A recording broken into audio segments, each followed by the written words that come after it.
Have you heard of the Youngstock Magazine? It's a print magazine aimed at primary school children who enjoy the countryside, farming and food. Listen on as I chat to editor Emma Smith, a busy mum and farmer's wife like me. We share some tasty no-fuss recipes too.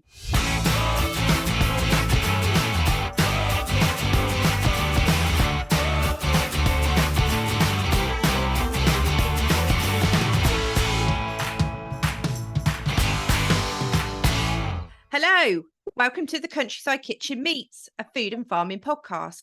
I'm Milly Fyfe, your host. I'm a mum of two, farmer's wife, a food producer, and passionate about flying the flag for British food and farming. Today, we'll be chatting to editor of the Youngstock Magazine, Emma Smith. Then I've got a few time-saving hacks when it comes to mealtime preparation, meaning you can juggle family life with the children and cook a tasty, nutritious meal too. Okay, let's introduce you to my guest. Situated in rural Wiltshire, Emma lives with her husband Richard and two children, Oliver and Harriet.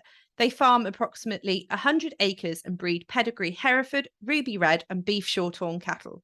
In her spare time, she likes to show the cattle at agricultural shows, read books, magazines and go open water swimming, only in the summer.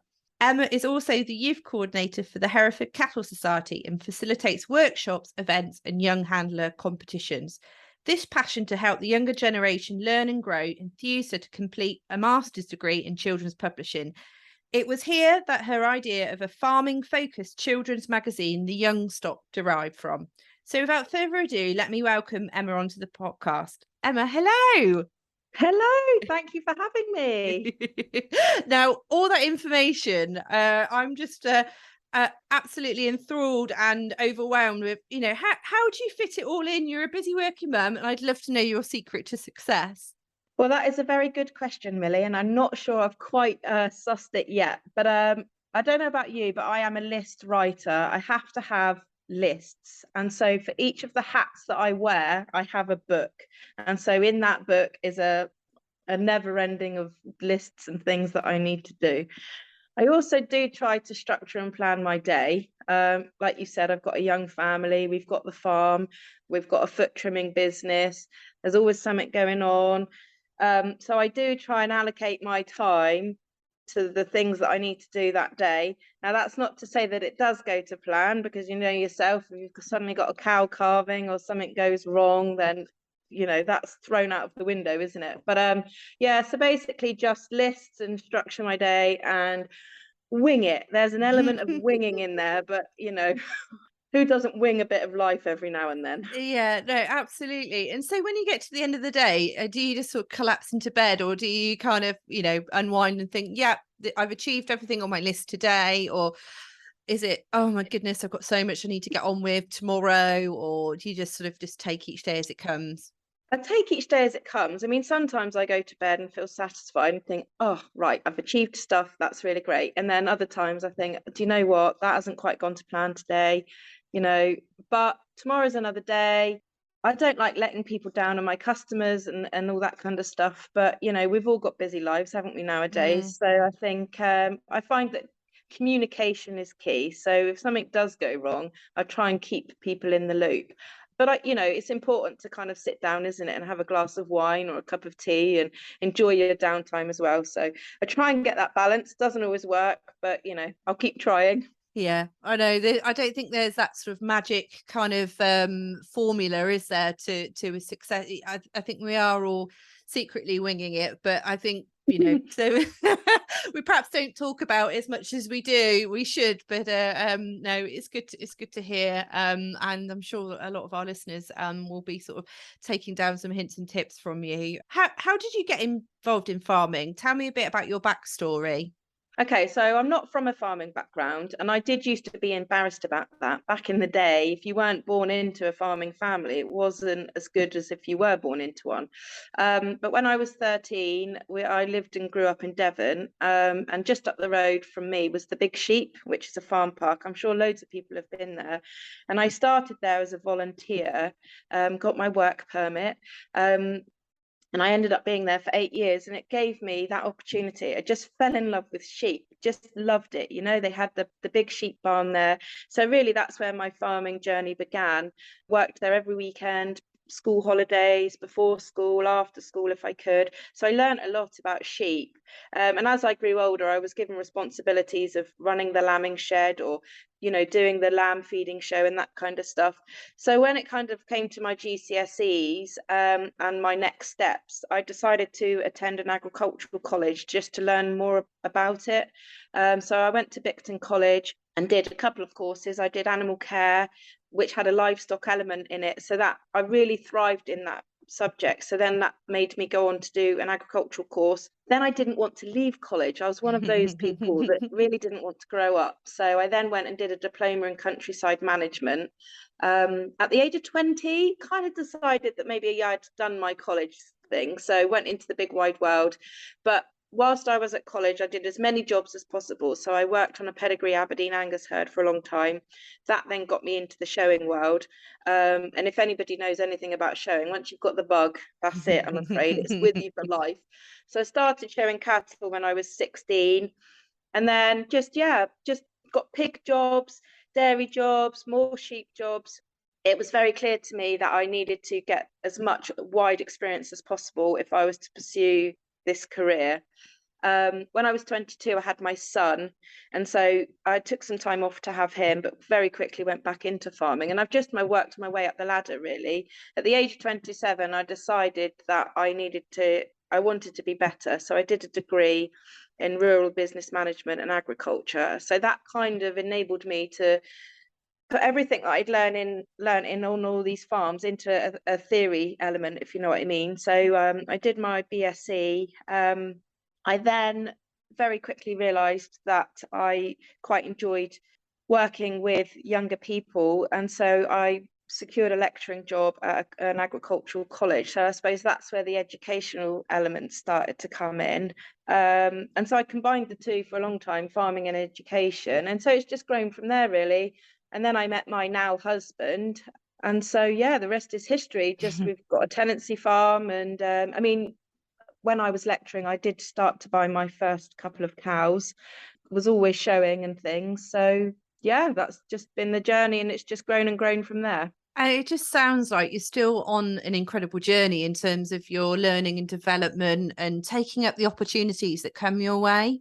Yes, if you ask my husband and my parents, they sometimes get a little cross with me because I'm a bit of a diver. I get so enthused and excited about stuff that, I just flit around and want to do this and want to do that. But that's just how I am. I like to be busy. I like to be learning. Yeah, and that's then, like you said in your introduction, that's then what led me to do my master's degree, because I just love learning and soaking up stuff. And by doing the master's degree, it's enabled me to learn a completely new skill set. I've also been fortunate enough to attend the Oxford Farming Conference as an emerging leader.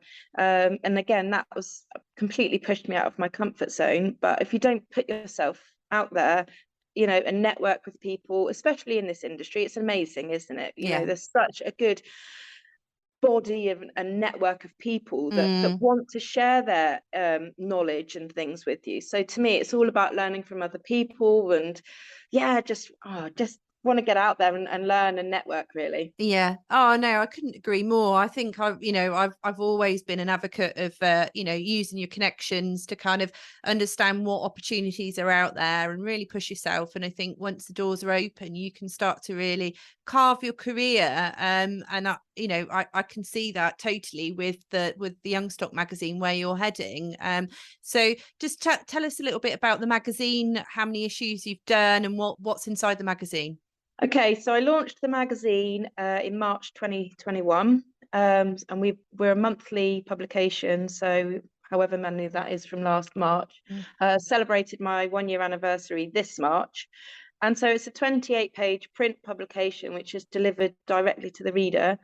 And so I really wanted it to be about the countryside and about agriculture. So we cover a little bit on livestock, machinery, on arable. We have a careers corner in there, to try and encourage people that, like myself, really, that aren't from a non-farming background.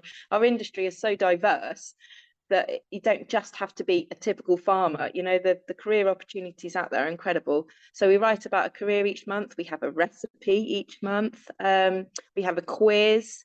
We have a monthly blog from a nice lady in Devon. We have talk about wildlife crime. Cody, our resident police horse, she talks about, you know, what happens in our countryside. So we have all our regular features. Then we talk about farm diversification, anything and everything to do within the countryside and agriculture, really, to just broaden, you know, the children's knowledge. Definitely. And what sort of age range is it's kind of aimed at? So it's for 7 to 11-year-olds. Yeah. So, you know, we're really targeting primary school children. Yeah. I mean, I do know that some of my readers are slightly older and some of them are slightly younger. You know, the ethos of the magazine is to educate about everything I've just said, but also it's encouraging reluctant readers. You know, if you want to read something, if you enjoy what you're reading, don't Yeah. you? So I have had some lovely emails from parents saying that their children are reading more because they're reading about what they want to, Yeah. which is great. Yeah, no, absolutely. Oh no, that's fantastic. No, well, yeah, I've obviously seen a few copies, and I've even written in your magazine, so I'm aware of it. Yeah, and I mean, my two are 3 and 4, so they're sort of not quite at the age where they'll really sit down, but obviously they look at the pictures, and you know they have a go at the colouring in and that sort of thing. Yeah. But it is just sparking that enthusiasm at a young age, whether or not you're involved in agriculture or not. And I mean, there's so much, you know, if when you look at children's books with tractors and sheep and cows and what have you, it's farming is out there, but it's just kind of you know, keeping and harnessing that enthusiasm, isn't it? Because we've heard of, you know, Tractor Ted and all of the things that are sort of on mainstream on the telly that involve agriculture for young people, but it's actually then it stops, and it's nice that there is that kind of continuation with your magazine. Yeah, and I do think, you know, the pandemic did help slightly in the fact that people were becoming aware of where their food was coming from. You know, importing things wasn't so easy because of the pandemic. You know, a lot of parents were working from home, so they were getting into baking more and growing things. And you don't have to be a farmer to enjoy food, do you? Yeah. And it doesn't really matter about your dietary requirements or your interests. You know, at the end of the day, we all need to eat, we all want to enjoy food, and a lot of food comes from farming and our countryside. So why not celebrate that and understand where it comes from, you know? So I just think it's really important to engage with children and, you know, and food, really. Yeah, definitely. And I think it's a great thing to be able to give a child, and you know, I think it would make a very good stocking filler, or a nice present is a subscription to the Youngstock magazine. I think it would make a very good present. I mean, we do have, I do get emails from grannies and granddads and aunts and uncles and things. So yeah, very easy to gift it. Not that expensive, I suppose. Well, I'd like to think it's not that expensive. So yes, we do offer a gift subscription. Yeah, lovely, brilliant. Oh well, I'll put all the details in the show notes so that if anyone wants to find out more, and we'll talk about that shortly. But one of the things, you raise 3 different types of native breeds of beef cattle. Why have you chosen those specific breeds? So before I met my husband, like I said, I lived in Devon, and so I went with the Red Ruby Devon for myself. They're just beautiful cattle, very docile and you know, got motherly traits. And for me at the time, it was an affordable breed that I could buy and just, you know, have a bit of a tinker with.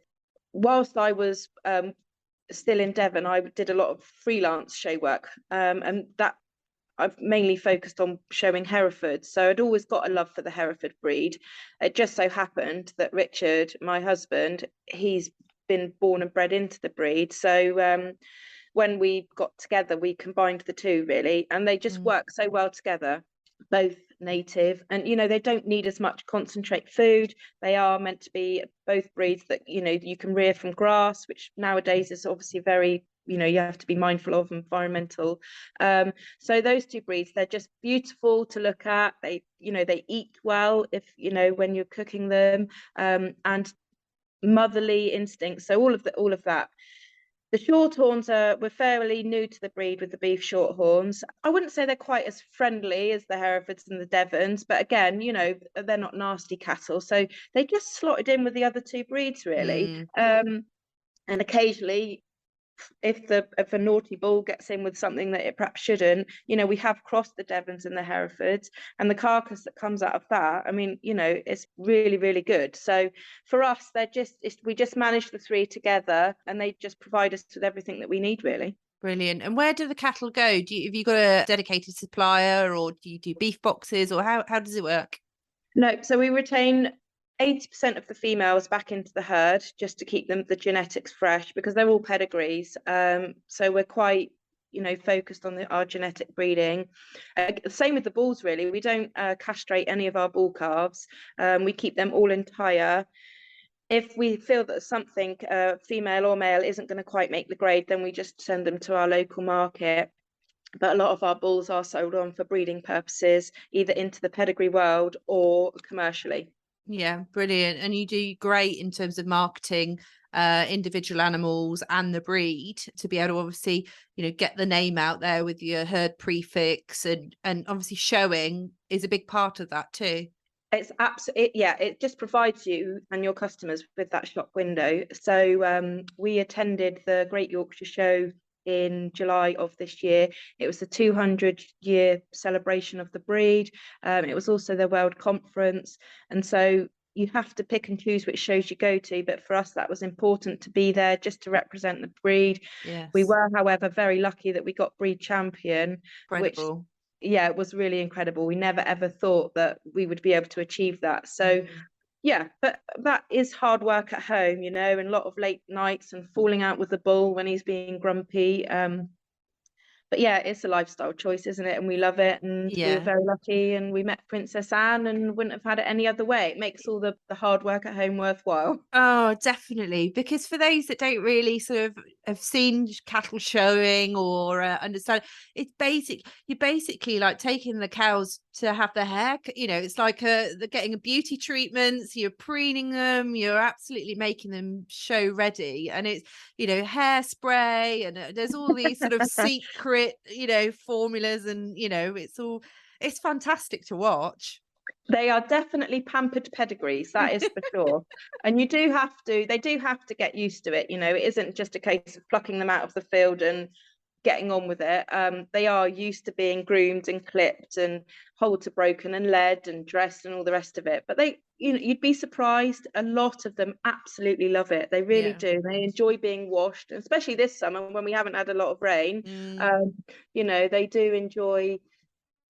Yeah, it's just like going to the hairdressers, isn't it? Yeah, no, definitely. And it's such a social thing as well, isn't it? Being involved with cattle showing, you've got to look, you end up, obviously you've got very similar interests to other people that, although there's that competitive nature as well, because you're competing against other herds and other people, but you've all got a similar interest, and obviously the parties and the socials afterwards as well are good fun.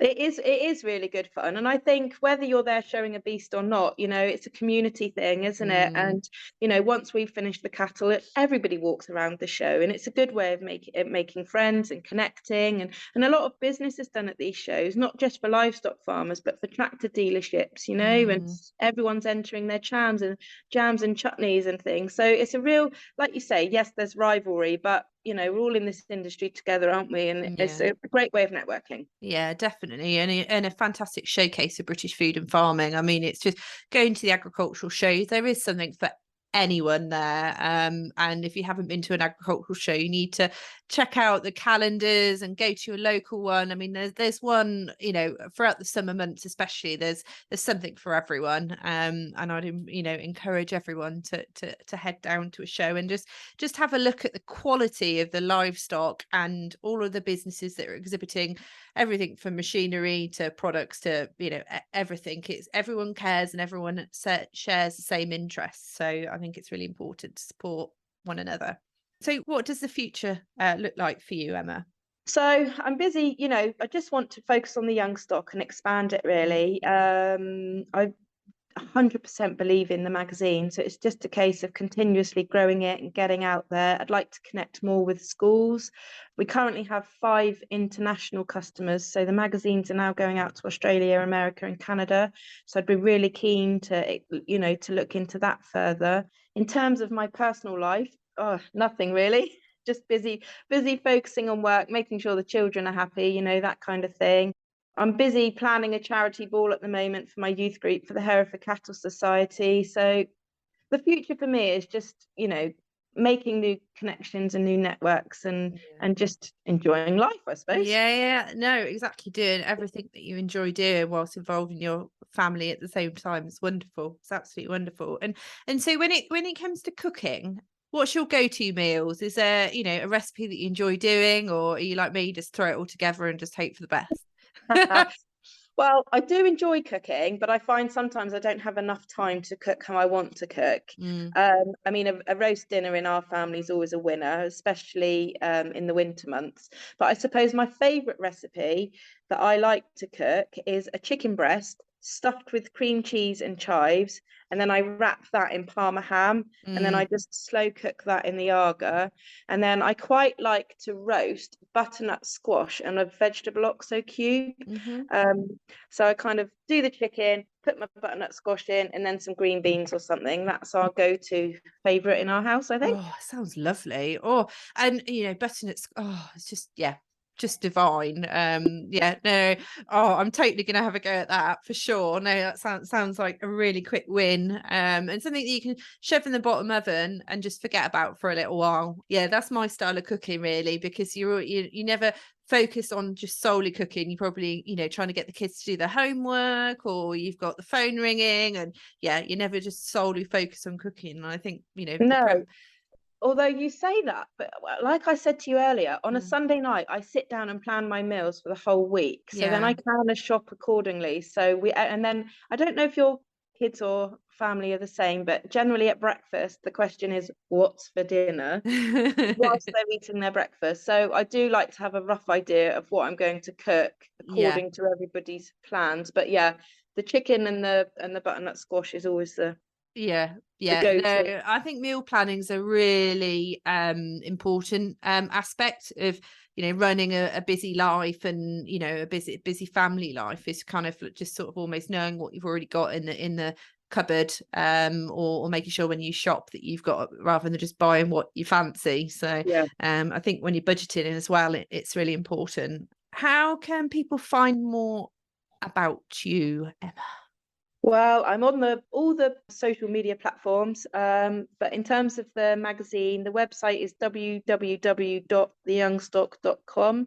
I don't suggest that you Google my name, Emma Smith, because as you can imagine, there's quite a few of us out there floating around. But yeah, the Youngstock's normally a good start if you want to connect somehow. Yeah, no, absolutely. No, we'll definitely put all the information in the show notes as well, so people can find you. Definitely. Here are some time-saving hacks for you to try at home. This may sound silly, but make friends with your freezer. If you can bulk buy certain ingredients and batch cook, it will always work out cheaper and save you time too. You will always have a certain number of meals that you can be ready to warm up and eat, rather than being tempted to spend cash on takeaways or dive into an expensive ready meal. It will also save you time and reduce your energy bills. Beef mince is an ideal example to do this. Our butchers do a fantastic deal of buying pound bagged up mince into sacks of say £5 or £10. It works out so much cheaper, and the quality of the mince makes it so flavoursome, and it can stretch a lot further. What I find is that some of the cheaper supermarket packs are very bland and watery, whereas obviously going to the butcher, the fat content, it just helps with bulking out meals, and it just tastes amazing. And browning off the mince with some onions and tomato can be turned into a whole host of meals like lasagna, spag bowl, cottage pie, tacos, for example. In season right now, it's getting dark out there. It's November time and the temperatures are dropping. So why not make some one tray classics? proper winter warmers, a bit like what Emma mentioned about her chicken breasts and butternut squash. I've got a really nice recipe for chicken, leek and chorizo pie, or game pie if you are feeling adventurous. You'll need 2 leeks, 4 chicken breasts or 6 pheasant breasts, diced up, 120 grams of chorizo chopped, 300 grams of creme fraiche, 1 egg, frozen peas and some ready rolled puff pastry. Oven preheated to 200°C. Chop up the leeks finely and steep in some boiling water while you prepare the other ingredients. Pop the chicken or the pheasant into a roasting tin with the leeks, which are drained, frozen peas, chorizo and creme fraiche. Give it a good mix round so that everything is really well coated, and then lay your puff pastry on the top of the pie and brush with some beaten egg. You can transfer that into the oven and bake for 25 to 30 minutes until the pastry is crisp and brown. You could also use leftover chicken, ham hock in this recipe, or even turkey at Christmas. Emma, how does that sound? We're going to have a go at my pie? Yes, please. That sounds absolutely delicious. I was just scrabbling around for a pen then, but I'm hoping you can email me the address. And I tell you what, I'll put it on my Youngstock website because I'm always asking for the children to share their recipes and stuff. So I will send you. I can't guarantee what it will look like, but No, give it a go. Definitely. Well, these one tray, you just sort of just throw it all together. Ready roll puff pastry is just amazing, you know. I mean, who's got time this day to actually like make pastry from scratch? I mean, you know, we're not all super women, you know, we just buy it, roll it. Sometimes though, you know, I wish I could be that woman, but no, definitely, I'm definitely a rollout kind of girl. Yeah. And there's no, you know, it's absolutely fine, and it's so cost effective. And I mean, you can freeze it as well, so you've always got some pastry ready to knock out a pie or what have you. It's great. That's all we've got time for today. But don't forget to tune in to the next episode of the Countryside Kitchen Meets on the 1st of each month. You can subscribe on all major podcast streaming platforms. And get in touch. Would you like to be on a future episode? Want to chat to me about what you do? Share some recipes? Just drop me a line. My email is hello@millyfyfe.com. You can also follow the food blog No Fuss Meals for Busy Parents on Facebook, Instagram, and at www.nofussmealsforbusy-parents.com. Big mouthful there. For top tips, time-saving hacks, and recipe ideas. Thank you so much for joining me, Emma. It's been incredible chatting to you, and just keep up the amazing work. I'm going to follow your journey with interest. I'm sure plenty of my listeners will be jumping online to find out more about the Youngstock Magazine and about you as we speak. Thank you. Thank you for having me, Milly. Brilliant. Take care. Bye. Andrew, thanks. Bye. Bye.